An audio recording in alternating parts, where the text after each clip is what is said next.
Dahil nga ito sobrang init pa rin ng panahon ngayon, pumunta kami ulit dito sa Panalsali ng sama-sama, naligo kami at nanguha na rin kami itong suso.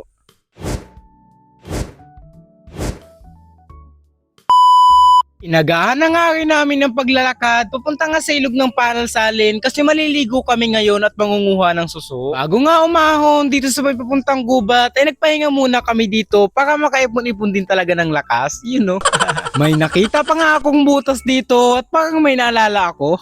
Pagdaan nga namin dito sa bahay na dinadaanan namin kapag pupuntang gubat, ay na-miss din talaga ako dun sa CR nila. Kasi tingnan nyo naman yung pagkakagawa nito, sobrang linis tingnan at sobrang natural din talaga ng mga materials na ginamit. Dahil nga sa nasa bundok sila, ay sumabay din talaga yung kulay. Maya-maya nga rin pagkapahinga namin, ay nagsimula na rin kaming maglakad kasi malayo pa rin naman yung lalakarin namin. Kahit nga mainit dito sa may labas, ay pagpasok namin dito sa pinakang gubat, ay malamig na rin talaga sa pakiramdam. Mahaba-haba nga rin lang talaga tong video na to kasi ipapakita ko sa inyo yung paglalakad nga papunta dun sa pinakang ilog. Dito nga sa una-unahan ay nakakita pa si Ate Lisa ng itlog ng ibon at nalaglag nga ito nung lumipad yung inahin doon sa pugad. Sa kasamaang palad nga lang ay nabasag ito dahil sa pagkalaglag. Hindi pa nga kami nangangalhati sa paglalakad pero ramdam na rin talaga namin yung pagod. Ramdam ko na rin yung pagkabulol sa ark.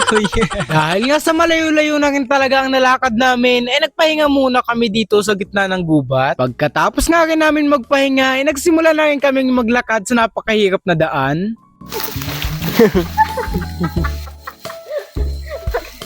Yan, sabi tao. Ay, oh! Si Tita Lisa. Uy!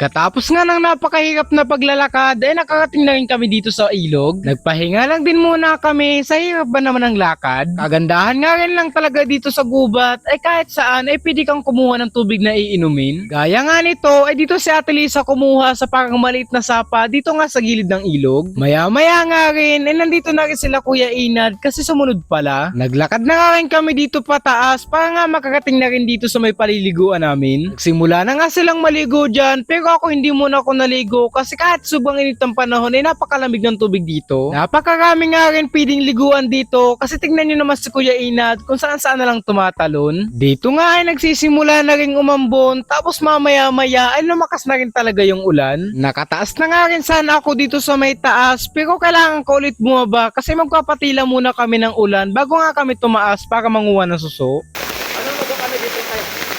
Ayan yung lagayan ko rin, ha?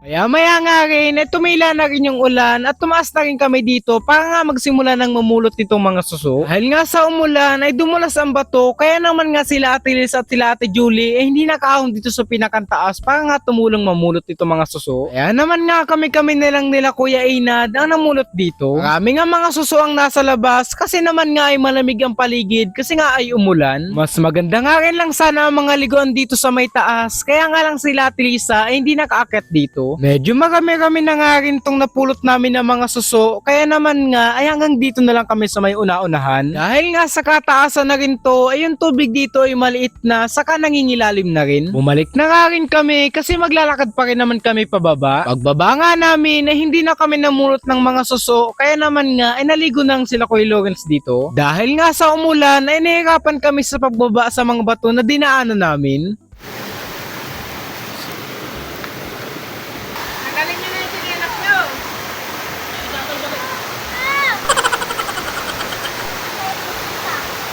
Nakalampas na nga kami sa matatarik na daan at pagdating namin dito sa pinakang baba ay umulan ulit ng malakas. Bandang alas 3 nga rin lang to pero umuwi na rin kami sa lakas ba naman ng ulan.